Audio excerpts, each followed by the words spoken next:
चली सुमिरन राम नाम का,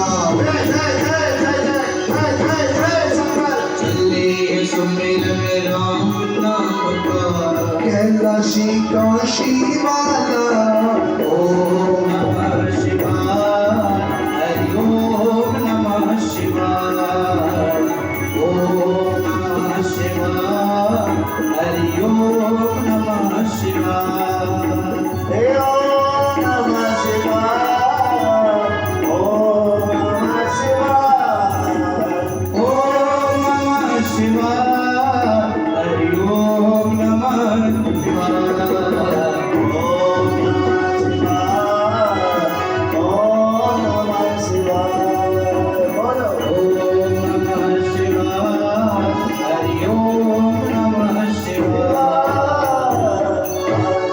बोले परख दिखा दे झलक, एक अलग दिखा दे झलक। बोलो शंकर भगवान की जय। आज भोलेनाथ नंद महल में प्रवेश करते हैं और वहां जैसे ही कृष्ण को लाकर शंकर जी के गोद में बिठा दिया तो भगवान श्री कृष्ण मुस्कुराने लगे, हंसने लगे। सभी लोग बोले, देखा ना महात्मा जी कितने चमत्कारी हैं। गोद में बैठते ही लाला बिल्कुल शांत हो गए। आज माता यशोदा कहने लगी, बाबा तुम तो बड़े चमत्कारी, लाला तुम्हारे गोद में जाते ही बिल्कुल शांत हो गया। बाबा ऐसा कोई जादू टोना कर जाओ जो मेरा लाला दोबारा कभी रोए ही नहीं। प्यार से बोलो जय श्री कृष्ण। माँ का मन इतना बड़ा होता है, कह रही है ऐसा कुछ बाबा कर दो कि मेरा बेटा कभी रोए नहीं। ये केवल दुनिया में माँ है जो ऐसा सोचती है या कहती है, और संसार में कोई नहीं कह सकता ये बात, सिर्फ माँ। बच्चा परदेश में जाता है, परदेश से लौटकर आता है तो माँ क्या कहती है, बेटा तू कितना बीमार पड़ गया, तो कितना दुबला हो गया। चाहे वो हट्टा कट्टा हो गया है, लेकिन माँ के नजर में बच्चा हमेशा उसको लगता है मेरा बेटा कमजोर है। नहीं सजनों, आज भोलेनाथ कहने लगे, मैया अब सुनो, मैं तुम्हारे लाला का पहले बताता हूं भूत भविष्य, फिर जो तुम कह रही हो मैं वो भी कर दूंगा। सबसे पहली बात ये कि यह है बहुत बड़ा नटखट,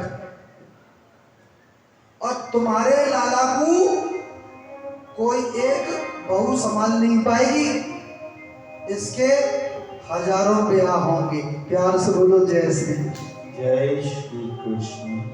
और हाँ, एक बात बताना भूल गया, वो ये कि तुम्हारे लाला का यश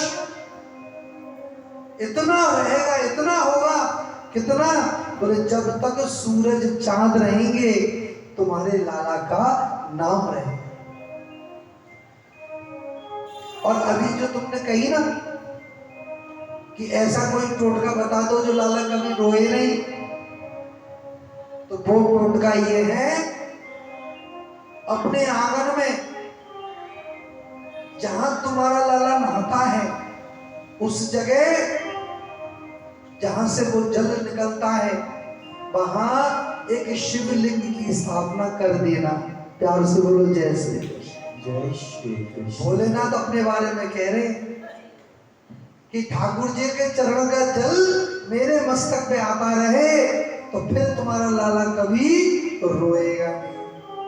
बताइए, बोलो शंकर भगवान की जय। इनका नाम है भोलेनाथ। भोला समझते हैं आप, सरल। कोई एक लोटा जल दे दे तो प्रसन्न, कोई पिलपिला अमृत चढ़ा दे तो प्रसन्न। एक बार एक चोर को पता लगा कि भगवान शिव जी के मंदिर में कोई व्यक्ति सोने का घंटा चढ़ा के गया है, दान करके गया है। तो चोर ने सोचा आज रात्रि को ही उस घंटे को मैं उतार लूंगा। और घंटी उतारने के लिए जब रात को मंदिर में पहुंचा तो जो घंटी थी ना वो शिवलिंग से ऊंचा और बिल्कुल शिवलिंग के ऊपर। और उतारे तो कैसे उतारे, हाथ तो पहुंच नहीं रहा है, सीढ़ी की कोई व्यवस्था नहीं। तो उसने क्या किया, शिव जी के शिवलिंग पे खड़ा हो गया। प्यार से बोलो जैसे जय श्री जैसे शिवलिंग पे खड़ा हो गया और घंटी को उतारने लगा, भगवान भोलेनाथ जी प्रकट हो गए। बोले बेटा वरदान मांग। भगवान शंकर जी को देख के डर गए। बोले महाराज गलती हो गई, अब जीवन में कभी ये पाप नहीं करूंगा। बोले क्या हुआ?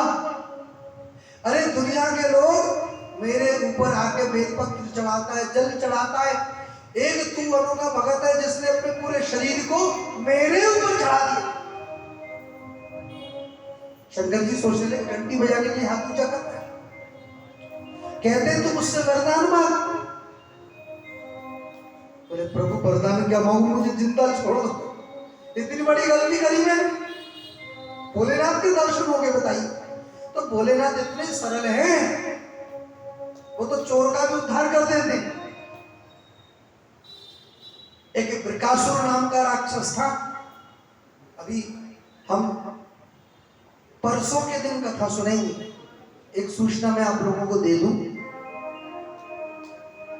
भागवत कथा का आज ये 5वां दिन है। अब केवल 2 दिन की कथा रह गई, कल और परसों। श्रीमद् भागवत के महात्म्य में ऐसा वर्णन है कि अंतिम दिवस की कथा अगर पूरी एक आसन में बैठ के सुने संकल्प से, तो 7 दिनों की कथा का फल भी मिल जाता है। इसलिए अंतिम दिवस की जो कथा रहेगी परसों की, उसको समय से बैठकर पूरी कथा दत्तचित्त होकर सुनना, उससे 7 दिनों की कथा का फल मिलता है। इन 6-7 दिनों में अगर कोई कथा कहीं से छूट गई हो, भूल हुआ हो, तो अंतिम दिन अगर कथा पूरी सुनते हैं तो वो सारा अपराध क्षमा होता है और संपूर्ण कथा का फल मिलता है। दूसरी बात, कल कथा के अंतर्गत धूमधाम से भगवान रुक्मिणी कृष्ण का विवाह महोत्सव भी हम लोग मनाएंगे। कल ठाकुर जी का विवाह महोत्सव होगा और श्रीमद् भागवत जी में हम लोग उत्सवों को बड़े धूमधाम से मनाते हैं। ये उत्सव बिल्कुल वैसे ही होता है जैसे घरों में मनाते हैं। कल ठाकुर जी का जन्म उत्सव था, तो ये हम लोगों के मन में ये भावना थी कि हमारे लाला का जन्म है। इन भावनाओं से हम लोग उत्सवों को मनाते हैं। जैसे आज हम लोग अभी कथा सुनेंगे गिरिराज जी, गोवर्धन नाथ की कथा आज सुने। तो जिस प्रकार ब्रजवासियों ने भगवान गिरिराज जी के लिए 56 भोग बनाया, भोग लगाया, गिरिराज जी की परिक्रमा दी, ठाकुर जी का अभिषेक किया, ये सब कथा के माध्यम से बिल्कुल वही फल हम लोगों को मिलता है जो गिरिराज जी में जाकर परिक्रमा देने से मिलता है। भागवत जी साक्षात है।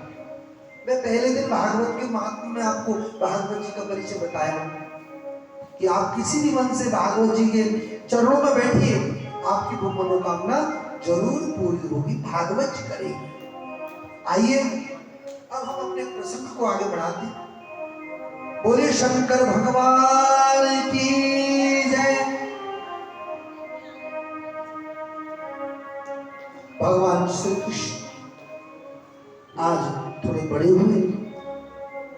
आज कृष्ण और बलराम दोनों का नामकरण हो रहा है।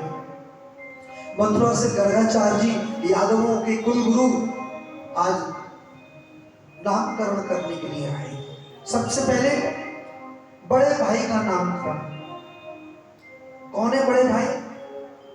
अहम ही रोहिणी पुत्रो रमयन् सुहृदो गुणे आख्यास्ति राम इति बलाधिक्यात् बलम विदु।